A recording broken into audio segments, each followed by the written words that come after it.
Hi, I'm Brian Hanchey with AST Suspension, and we're here in our home away from home, the AST support trailer for the Continental Tire Sports Car Challenge. So Grand-Am was nice enough to let us show you a little bit of what we do at the track. Part of our involvement with Grand-Am is that we come to all 11 events that the Continental Tire Series does. It's 10 events plus one official practice. And we're here to support all of the teams that are running AST Suspension.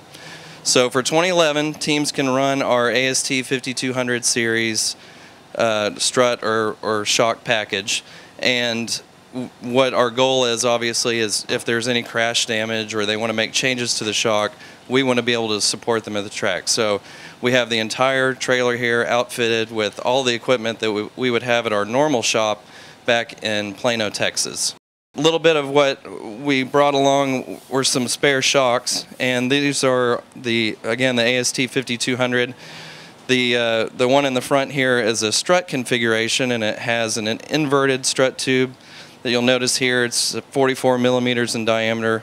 It's as strong as you can get when it comes to a strut, and for endurance racing, this is really a must for strut-based cars. And then behind it is a sample of a regular shock coilover configuration that some of the other cars would run, something like an MX-5 or the rear suspension of a BMW or a Camaro or a Mustang runs a similar shock to this in the rear, where those cars mostly have struts in the front, or some of them do have shocks in the front as well.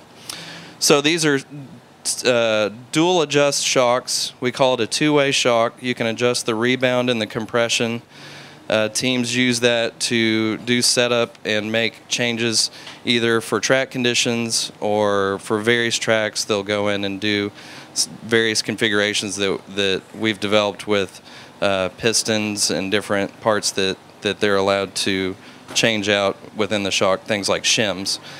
Some of the teams do it on their own. They have their own program developed, and then some of the teams come to us and ask us to do shock changes for them. Stuart here is doing a repair on a shock for a team. We've got the ability to do any sort of valving configuration changes. We can go through and rebuild crash damage, as I mentioned. Sometimes it's a simple adjustment change, and then other times we have to rebuild the shock from scratch. So we can do it all here on the road. We bring along a Rohrig. It's a 2VS shock dyno.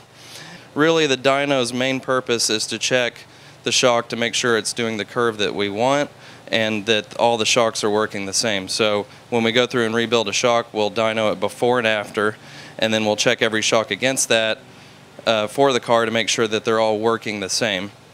And so this is a little bit unique setup for a trailer, because we have the computer set up so that we can look at the graphs, and then we also have connectivity back to the office in case we need to go look at graphs back on the dyno computer in the shop. So we can do it all, and we're tied back to the office so that we can check that as well.